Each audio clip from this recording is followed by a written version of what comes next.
Hey everybody, this is Mr. J with the East Cobb Library, and today we're going to be doing Steam Train. And today's topic, as you can see, is slimes, mold, and fungi. Now what are slime, molds, and fungi? Well, you've probably heard of slime before. Sometimes people will say that animals are covered in slime, like frogs, they have sticky, yucky slime. Or like a snail, sometimes fish. Well, that's not actually slime. Slime is something very different. What that is, on those animals we just talked about, is a coating called mucus. And it's the same stuff that's up in your nose. Ew, ew, ew. But no, slimes are something different, and we're going to talk about it. So let's start off with, what are fungi, mold, and slimes? Well, they're actually living organisms, like animals and plants. So let's start off with fungi. Fungi is the most general one. So fungi, an example of a fungi, is something you probably are very familiar with. I'm going to draw it here and then you can guess what it is.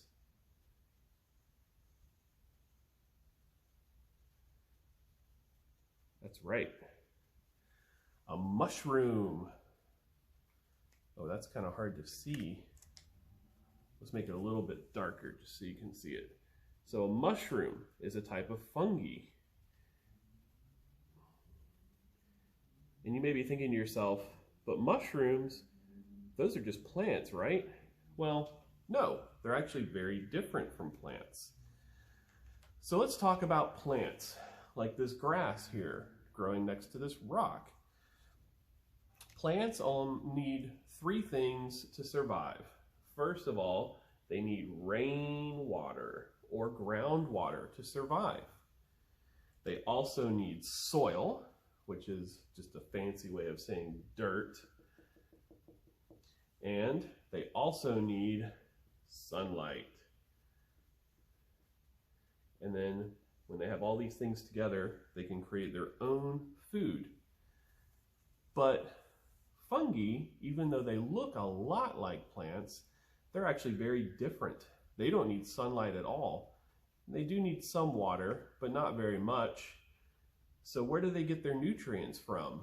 Well, instead of soil and sunlight, fungi actually get their nutrients from dead and decaying material. Like if you're ever walking in the woods and you see a dead, damp log, a lot of times it'll have some sort of mushroom or fungi growing on it. Or sometimes when an animal dies and leaves behind stuff, fungi will grow out of that. So that's what a fungi is. Also, fungi have a special type of reproduction called spores. And spores are basically these little teeny pellets that they drop off, and wherever those pellets land, it will make new fungi or mushrooms. And sometimes you can't see the spores, but sometimes certain kinds of mushrooms and fungi can make these big clouds of spores. And you can see them, like puffball.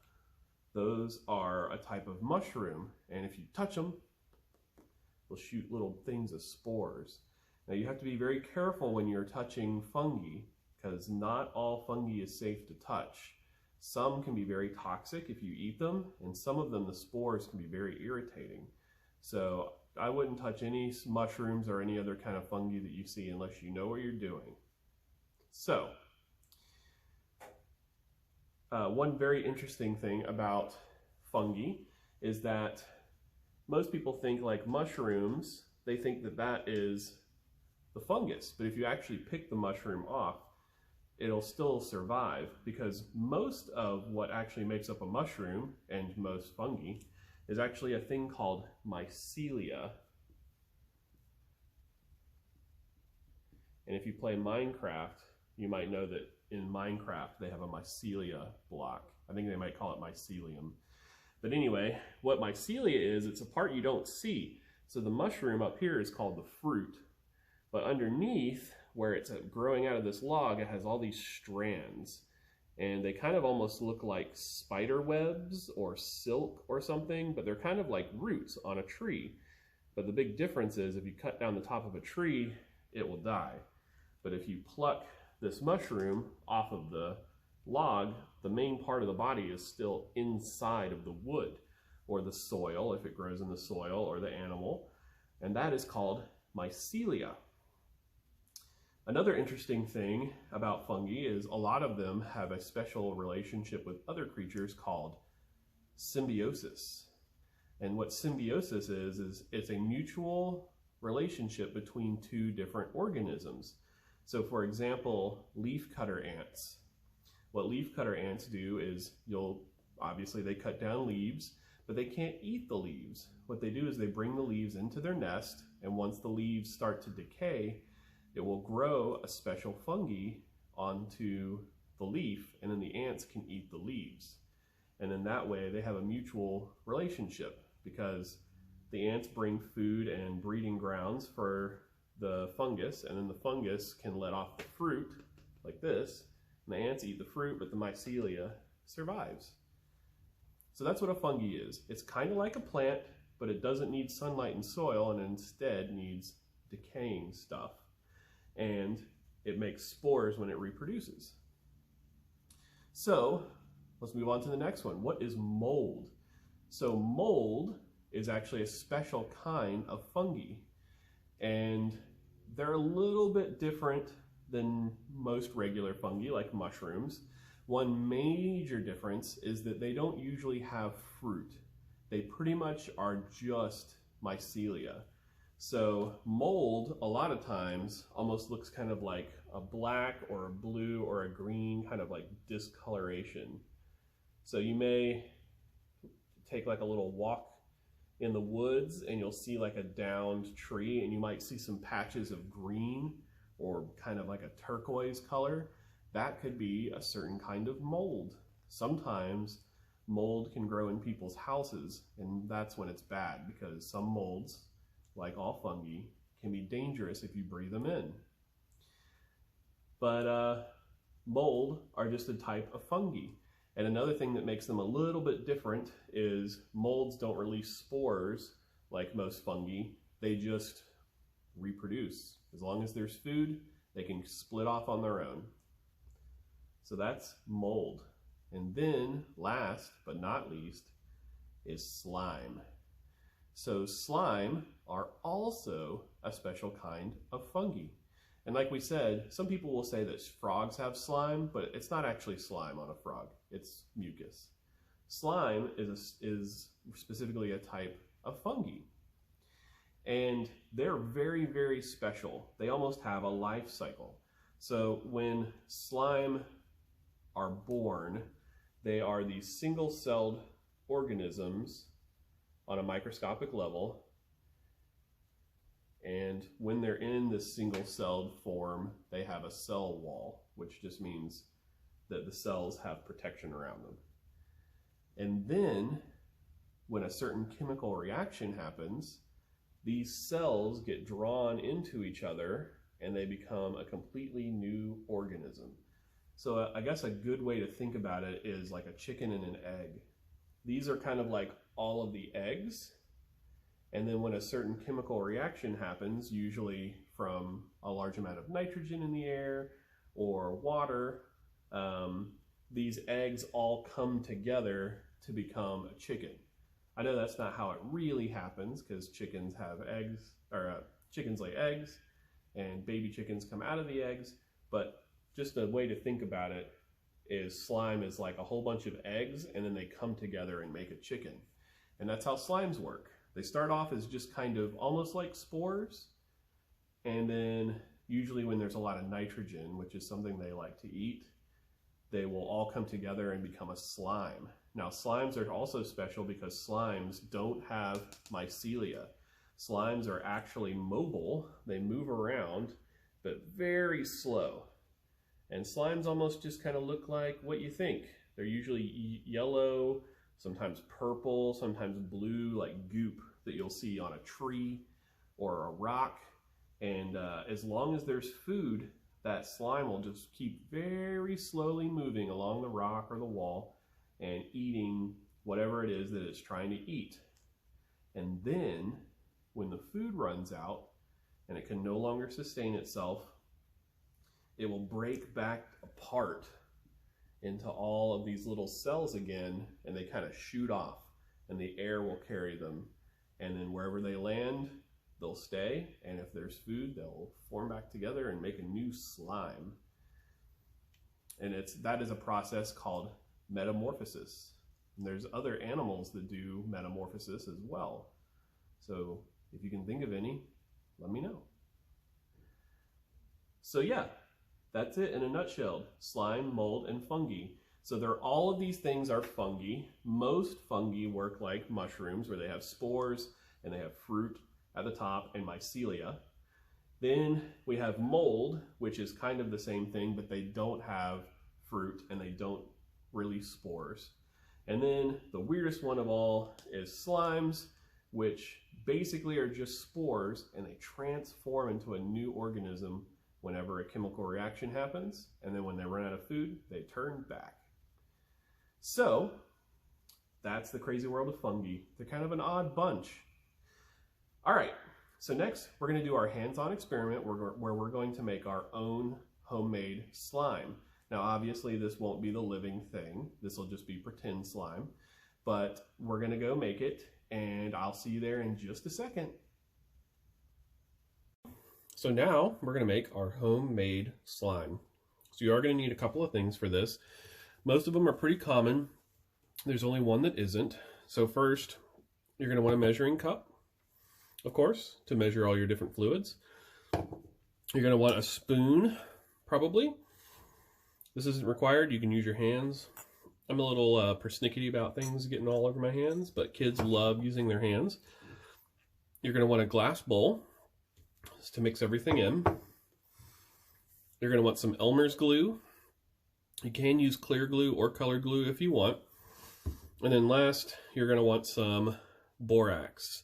Now borax, most people have this, but if you don't, you can get it at a store pretty cheap.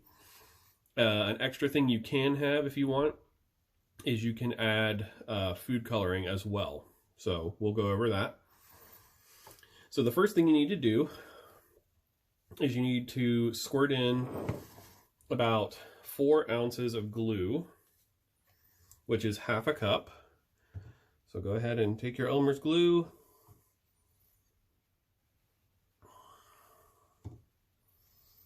Squeeze it in there.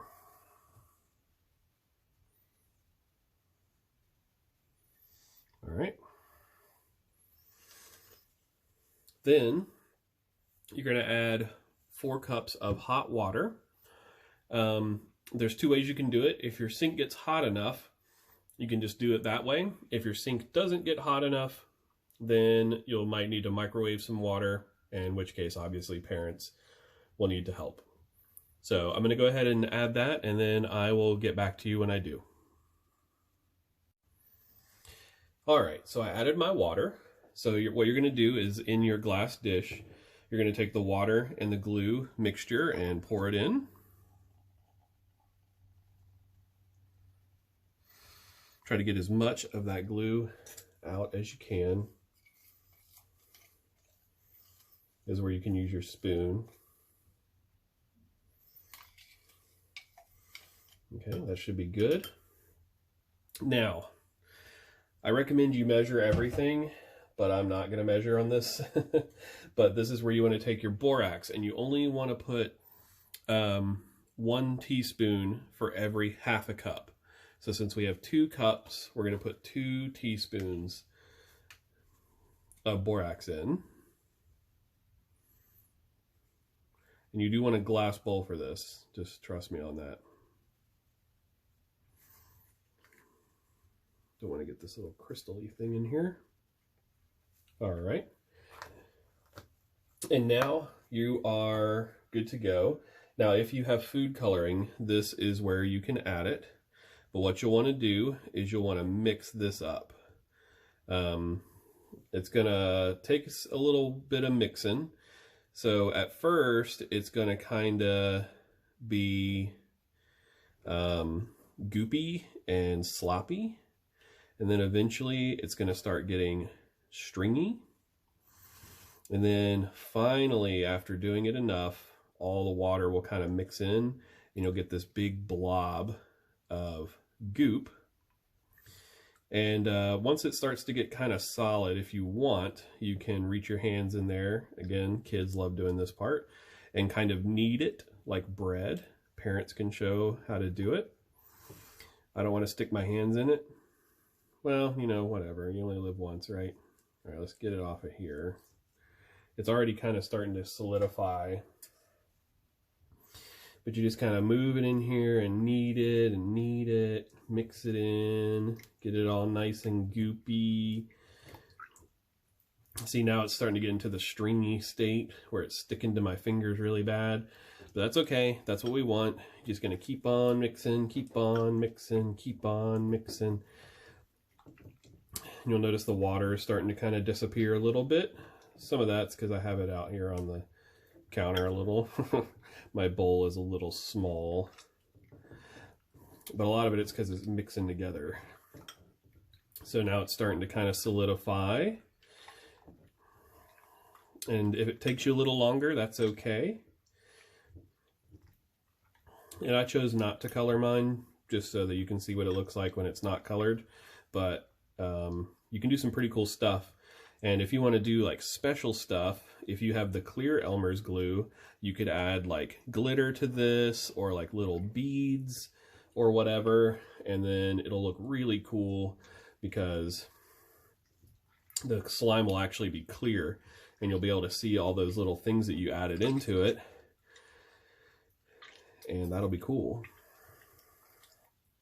But definitely only use Elmer's glue. Don't use super glue. Don't use hot glue. None of that will work. Definitely don't use super glue. It will ruin whatever you put it in and you probably will get your hands stuck together forever. So don't do that. Elmer's glue works. It has a special ingredient. But anyway, so here is our slime. And look at that. See, it's moldy and it's one big solid chunky piece. And you can do whatever you want with it. You can rip it up into pieces and stick it back together. You can make yucky squishy noises with it. You can do all kinds of stuff. And then once you're done playing with it, I recommend that you rinse it off just to make sure if you get any like, you know, crumbs or little things that when you're playing with it on the table, you get some of that stuff off. And when you're done, you can put it in a Ziploc bag. And it's good for about 2 weeks. Any more than that, and it starts to kind of stink. And that's just because some of the things that are in this compound here start to break down. So I wouldn't probably hold on to it for more than like 2 weeks. But fortunately, it's not too expensive. I mean, you can get glue pretty cheap, and borax is pretty cheap. And yeah, you can have lots of fun. Now, there are some other things you can do. I'm not going to talk about them in detail here, mostly just because I haven't done them. But I know that you can add shaving cream to this mixture in some way, and it will make it be less bouncy and jiggly and more slimy if you want it to be more slimy. You can also play with mixing the ratios, like maybe a little less borax and a little bit more Elmer's glue, and maybe a little bit more water. Things like that. But this whole group of things I did here is non-toxic. I definitely still don't recommend eating this stuff.